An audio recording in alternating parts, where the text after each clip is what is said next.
सत साहेब साहेब गुरु तेरा ही आसरा।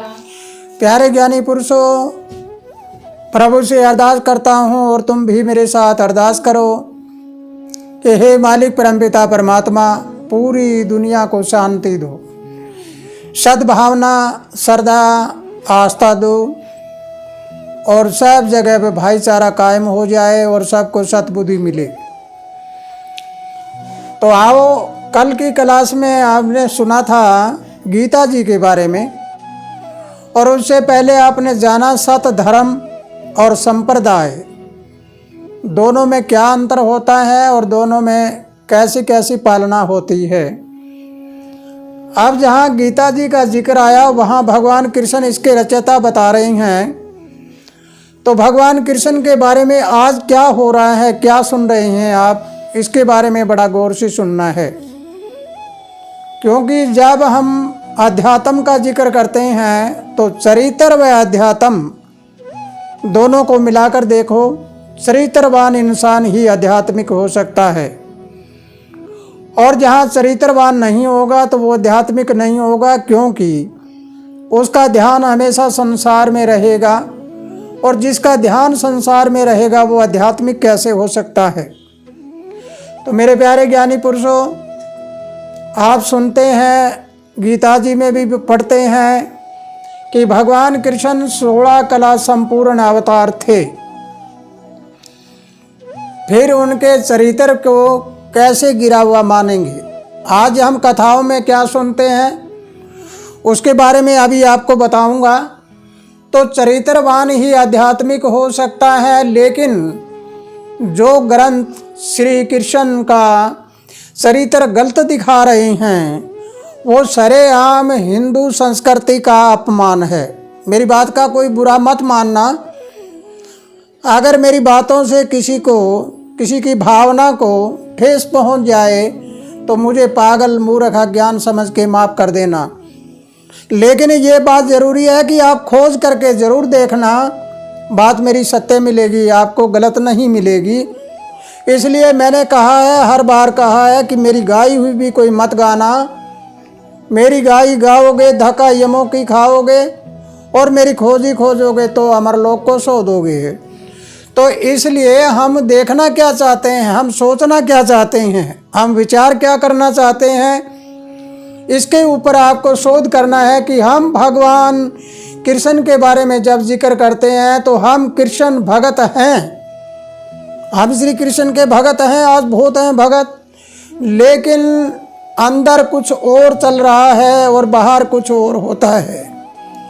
आगे देखिए, श्री कृष्ण को बाहर से काला बताते हैं लेकिन बताने वाले उन्हें अंदर से कभी काला बताते हैं। आपको गहराई से सोचना होगा कि जब भगवान कृष्ण का रूप बाहर से काला बताते हैं, काला कृष्ण कहते हैं, तो उन्होंने इसको अंदर से भी तो काला बना दिया। जब अंदर से काला बना दिया बता रहे हैं तो ये सब अपनी बुराइयों को छिपाने के लिए, यानी हम लोगों ने जो हमने ग्रंथ का ठेका ले लिया या हम लोगों ने लोगों को बताने के लिए अपना गुरु पद धारण कर लिया, तो हमने अपनी बुराइयां छिपाने के लिए भगवान कृष्ण की आड़ ले ली।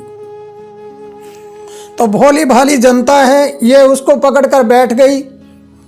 इस जनता को जैसे बताया जाता है वैसा पकड़ के बैठ जाती है, क्योंकि मनुष्य योनि एक ऐसी योनि है जिसको जो पढ़ाया जाता है वही पकड़ के बैठ जाता है। अगर इसको अच्छी बातें पढ़ाने लग जाएं तो वो पकड़ लेगा, बुरी पढ़ाने लग जाएं तो वो पकड़ लेगा। लेकिन हमारे देश में एक भगवा कपड़ा इतना मान्यता प्राप्त है कि भगवा पहनकर हम शराबी, कबाबी कुछ भी हों, लेकिन हम भगवा पहन लिया तो हम भगवान बन गए। लेकिन मेरे प्यारे ज्ञानी पुरुषों, जब सच्चाई की बात आती है तो सच्चाई कुछ और है। ये भगवा रंग जो है ये अग्नि तत्व का रंग है। जिन्होंने अपने विकारों को जला लिया वो इसको पहनने का हकदार है। भगवा पहनकर हम नशा विषय नहीं कर सकते, अपना पराया नहीं कर सकते, हम किसी को ऊपर अत्याचार नहीं कर सकते, भगवा पहनकर हम अपनी जबान से भी अपना पराया करके किसी को अपमान भी नहीं कर सकते। इसलिए भगवे की गरिमा है, उसको देखना है। जब हमने देखा कि जनता ऐसा जैसा बताया वैसा पकड़कर बैठ गई, अब सच्चाई सामने करने का समय आ चुका है। समय आ चुका है जब हम देखते हैं एक भागवत ग्रंथ का प्रचार हो रहा है, कथा हो रही है, वहाँ पर भगवान कृष्ण का स्वरूप बना दिया और राधा का भी बना दिया, रुक्मिणी का भी बना दिया। वहाँ पर क्या दिखाया जा रहा है, इसके बारे में आपको सोचना है। क्या हमारी भारतीय संस्कृति में जो 16 कला संपूर्ण अवतार थे, जिन्होंने गीता में आत्मा और परमात्मा का ज्ञान दिया है, जीवों को इतना समझाने के लिए इतना बड़ा विद्वानी ज्ञान दिया है, जो आज तक हम देखते हैं किसी ग्रंथ में देखो कोई भी आपको 16 कला संपूर्ण नहीं मिलेगा। लेकिन भगवान कृष्ण के नाम के ऊपर आज क्या चिन्ह लगा दिया। ये बात मुझे कहते भी ऐसे झिझक आती है, क्योंकि एक संत के मुंह से कोई शब्द निकलता है तो वो दगद अक्षर नहीं होना चाहिए, अच्छा शब्द होना चाहिए। लेकिन जब हम देखते हैं तो कथाकार बड़े गौर से बताते हैं कि भगवान कृष्ण ऐसे भागा करते थे, कहीं कपड़े चुरा लिए, कहीं कुछ ही कर लिया, कहीं कुछ ही कर लिया। ये क्या हो रहा है, इसके बारे में अगर हम पूरी गहराई से समझे और जाने तो आओ हम अपने महापुरुषों की इज्जत करना सीखें और जो इतिहासों में कमी है उस कमी को निकाल कर हम प्योर या पूरा साफ सुथरा इतिहास रचना करके देखो। तो आइए हम चलते हैं इसके बारे में। सत धर्म जो पहले बता चुके हैं और संप्रदाय। सत धर्म होता है वो हमेशा सत्य की बात करता है और सच्चाई पेश करेगा, और संप्रदाय है वो अपनी बात चलाने के लिए उस इतिहासों में से काट काट कर अपना इतिहास बना लेगा। और थोड़ी सी कला आने के बाद गुरु पद के ऊपर गुरु बनकर बैठ जाएंगे। फिर क्या करेंगे लोग करते हैं, सबसे पहला काम होता है स्वीकार करना। अच्छी मीठी मीठी बातें करके वो स्वीकार करा लेते हैं। लोगों ने मान लिया, स्वीकार कर लिया कि भगवान कृष्ण ऐसा था। उसके बाद आदर सत्कार, फिर ऐसा था वैसा का वैसा आदर सत्कार करना भी शुरू कर लिया।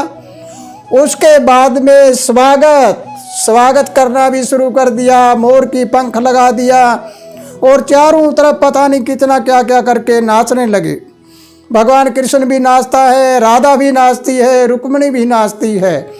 सब कुछ ऐसे हमने कर लिया, आदर किया, आदर सत्कार किया, स्वीकार किया, स्वागत भी किया। पहले हमने एक्सेप्ट किया, फिर रिस्पेक्ट किया और फिर वेलकम करते हैं। किसका वेलकम? वेलकम करो तो तुम गीता की बात का करो। गीता को मानते हैं, कल आपको बताया, गीता की नहीं मानते। अगर हम गीता की माने तो तुम्हें पता लगेगा गीता जी क्या कह रही है, लेकिन वो गीता का जिक्र नहीं। पता नहीं कितने प्रमाण दे रखे हैं, कितने पुराण है, वो नहीं।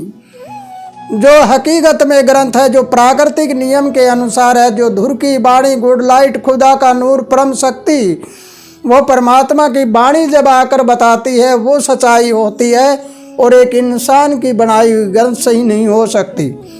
इसलिए मेरे प्यारे ज्ञानी पुरुषों, अगर मेरी बात को समझते हो तो सबका आदर सत्कार है। किसी के बारे में यूँ नहीं कहता कोई गलत है कोई सही है, लेकिन ये जरूर कहूँगा कि गीता की मानकर देखो। भगवान कृष्ण को मानते हैं, भगवान कृष्ण की मानकर देखो, तुम्हें पता लगेगा भगवान कृष्ण ने क्या कहा था। उन्होंने कभी अपने हाथ में तलवार नहीं ली, उन्होंने अपने हाथ से किसी को मारा भी नहीं। उन्होंने कुछ किया तो वो एक सत दर्शन चक्कर चलाता। सत दर्शन का मतलब होता है किसी के अंदर की बुराइयों को निकालकर और अच्छाइयों में ले जाना, अच्छाइयाँ पेश करना। अगर अच्छाइयाँ पेश करते हैं तो हमें पता चलता है कि हकीकत में ये हो क्या रहा है, फिर हम भगवान कृष्ण की मानने वाले बन जाएंगे। तो मेरे प्यारे ज्ञानी पुरुषों, आज जो आपको बताया गया है इसके ऊपर आपको गौर से समझना है कि जब भगवान कृष्ण ये कहते हैं कि अगर तू भूतों को मानेगा तो भूत योनि में जाएगा, अगर देवता को मानेगा देवता योनि में जाएगा, अगर तू परमात्मा को मानेगा तो तू परमात्मा जैसा बन जाएगा। तुम कौन सी बात को स्वीकार कर बैठे, तुम कौन सी बात का आदर सत्कार कर बैठे, तुम कौन सी बात का स्वागत करने लग रहे हो, ये हमें सोचना और समझना होगा। लेकिन याद रखो एक बात को कि बुराइयों का मुकाबला करने वाले का इतिहास छपता है, लेकिन चमचागिरी करने वाले का नहीं। इसलिए हमें सच्चाई पेश करनी है। हर जगह जो बात कहना है, जीना सच बोल के जियो, चाहे 2 दिन, 2 दिन बहुत होते हैं। अगर झूठ बोलकर 100 साल जिए तो ऐसा जीना बेकार है, मत जियो ऐसा जीना। जीवो जीव कल्याण में, दूसरों की भलाई के लिए जियो, चाहे 2 दिन, 2 दिन काफ़ी होते हैं। अगर हम अपना पेट भरने के लिए 100 वर्ष जीते हैं तो मत जियो ऐसा जीना बेकार है, क्योंकि पशु भी तो अपना पेट भरते हैं। हम तो इंसान हैं, हम प्रभु के बनाए हुए, अपना रूप देकर भेजा है, वो महापुरुष बनाकर भेजा है, ऐसे हम परमात्मा के समान माने जाते हैं। तो प्यारे ज्ञानी पुरुषों, आज की क्लास में इतना ही, और कल की क्लास में आपको कुछ और बताया जाएगा कि हमारे जितने भी प्रमाण है, पुराण है, जिनको पुराण कहा जाता है, हर पुराण में अलग अलग बातें बता रखी है, अलग अलग। हम मानेंगे कौन सी को, सच्चा कौन है, सही कौन है, गलत कौन है, क्या हो रहा है क्या नहीं हो रहा है, ये कल बताएंगे आपको। तो इसी के साथ खुशहाल रहो, आनंद करते रहो, प्रभु तुम्हें लंबी उम्र दे और सदा सुख शांति अमन चैन से आपका जीवन बीते। सत साहेब। साहेब गुरु